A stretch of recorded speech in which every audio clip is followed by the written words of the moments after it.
président Taye et le Premier ministre Abiy ont exprimé leur profonde tristesse suite au décès de l'artiste Dababa Chatou.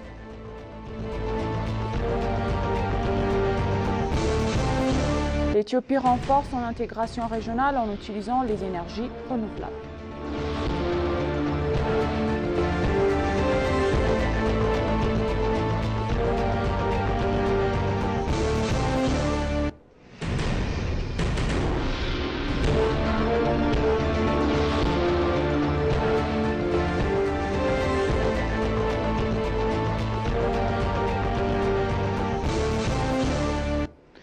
Bienvenue chers téléspectateurs, c'est moi Aïda Garamo avec le journal du lundi 18 août 2025.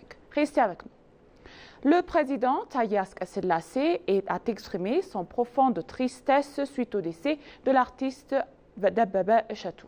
L'artiste Dababa Chatou est connu pour son profond, inconnu amour pour son pays, bien aimé et l'Éthiopie et son peuple ainsi que sa contribution au développement de l'art et du savoir, a déclaré le président.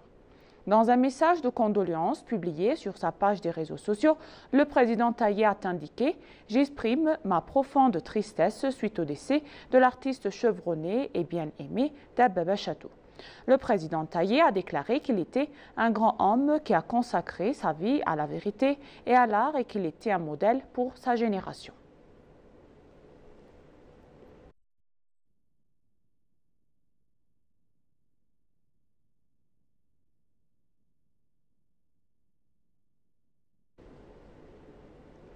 Le Premier ministre Abiy Ahmed a exprimé ses condoléances suite au décès de l'artiste éthiopien emblématique Dababa Chatou. Le Premier ministre Abiy Ahmed a indiqué dans son message de condoléances que Dababa était l'un des pionniers du théâtre et du cinéma éthiopien moderne.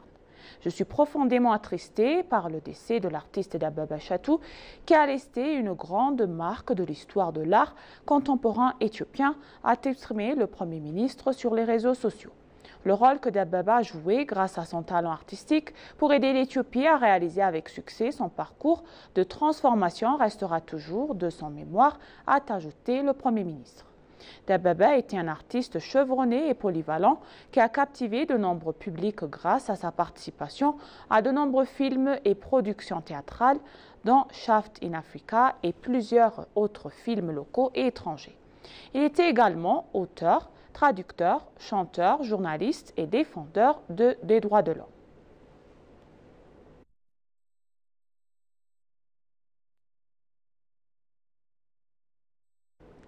Le vice-premier ministre Tamaskan Terune a présenté ses condoléances suite au décès de l'artiste renom Dababa Chatou, le décrivant comme l'une de ses icônes culturelles les plus appropriées de l'Éthiopie. Dans un hommage publié sur les réseaux sociaux, le vice-premier ministre a salué l'engagement de toute une vie de Dababa pour enrichir le patrimoine historique, artistique éthiopien. Tamaskan a souligné et déclaré en disant « L'héritage artistique de Dababa témoigne de son dévouement à notre pays. C'était un homme fort qui n'a jamais laissé la mort de séparer de son œuvre. L'artiste Dababa est resté dévoué à l'Éthiopie et aux arts jusqu'à son décès, a déclaré le vice-premier ministre. Enfin, Tamaskan a présenté ses condoléances à la famille, aux amis, aux fans, à la communauté artistique de Dababa, reconnaissant l'impact durable de son œuvre de la culture éthiopienne.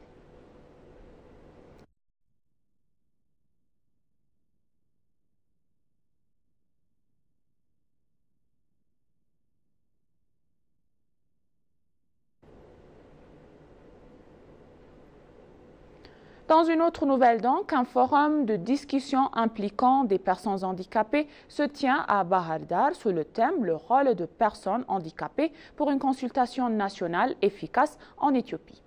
En outre, la commissaire a déclaré lors du forum que le dialogue national est une solution durable aux problèmes car elle implique tous les Éthiopiens de manière transparente. Elle a ajouté que les problèmes émergents en Éthiopie et sources de désaccords doivent être identifiés et résolus de manière durable.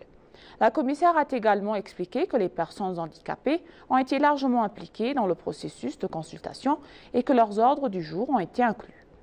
Il a souligné que la consultation était participative et inclusive et que des femmes, des intellectuels, Des représentants de partis politiques, des anciens, des chefs religieux et d'autres segments de la société y ont participé. Elle a appelé que tout le monde a contribué de ses domaines respectifs pour rendre le processus de consultation plus efficace selon l'ENA. Des représentants d'associations de personnes handicapées et des parties concernées ont participé au forum.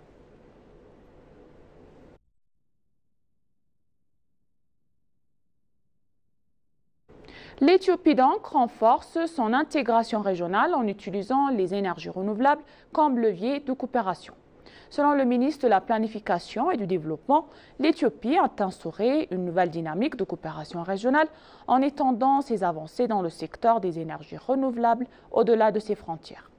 Mansour Dassé, le responsable exécutif au ministère, a souligné que cette stratégie repose sur des partenariats stratégiques et des accords sur le climat visant à connecter la région à un réseau électrique commun.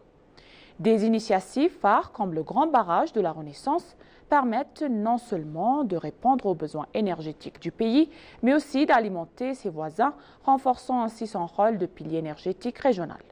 Selon lui, l'Éthiopie met en œuvre des politiques ambitieuses, notamment sa contribution déterminée au niveau national et à la stratégie de développement d'une économie verte et résiliente au changement climatique qui vise la neutralité carbone d'ici 2050.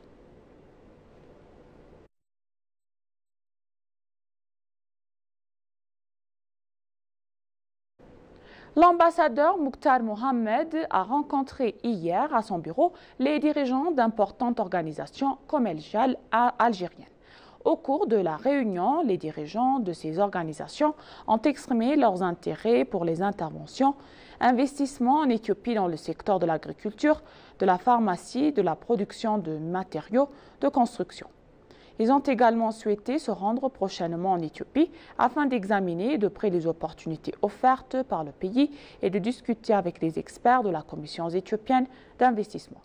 Son Excellence, l'ambassadeur Mukhtar, a ensuite présenté les opportunités d'investissement intéressantes offertes aux investisseurs étrangers en Éthiopie. Il a déclaré que la mission s'efforcerait de mettre en place une plateforme leur permettant de dialoguer étroitement avec les auteurs concernés du secteur éthiopien.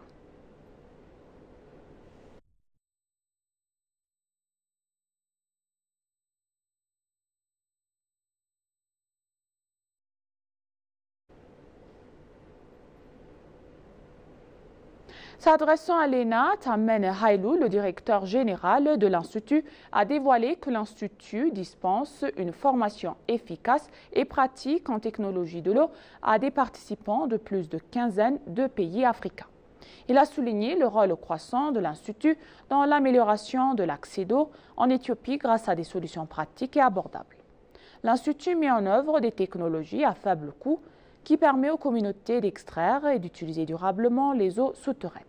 Tamena a souligné que les priorités de l'Institut est de doter les experts en technologie de l'eau de compétences pratiques pour résoudre les problèmes locaux. Il a rappelé que les pertes d'eau causées par des défaillances techniques mineures frappaient depuis longtemps de plusieurs régions. Selon Tamena, la demande pour les programmes de l'EWTI ne cesse d'augmenter, témoignant de leur efficacité et de leur acceptation sur tout le continent.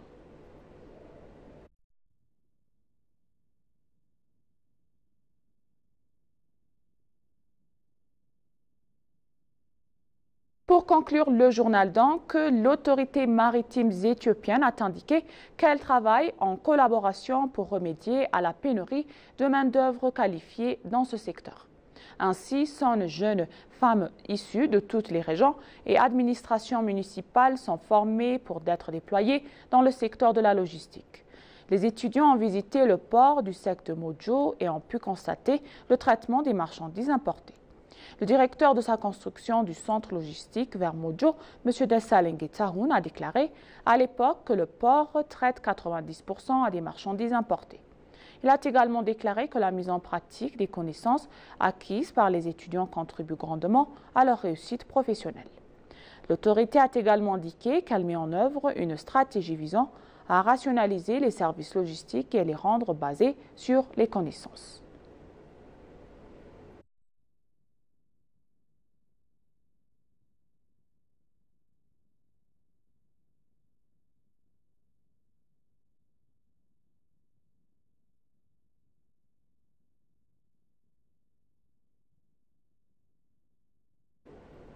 Et maintenant, chers téléspectateurs, je vous rappelle les titres principaux.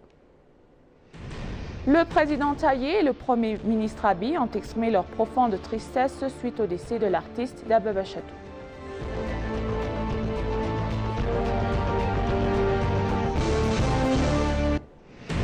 L'Éthiopie renforce son intégration régionale en utilisant les énergies renouvelables. Merci chers téléspectateurs, ainsi s'achève le journal d'aujourd'hui. C'était moi Ida Gadamo et je vous souhaite une bonne journée.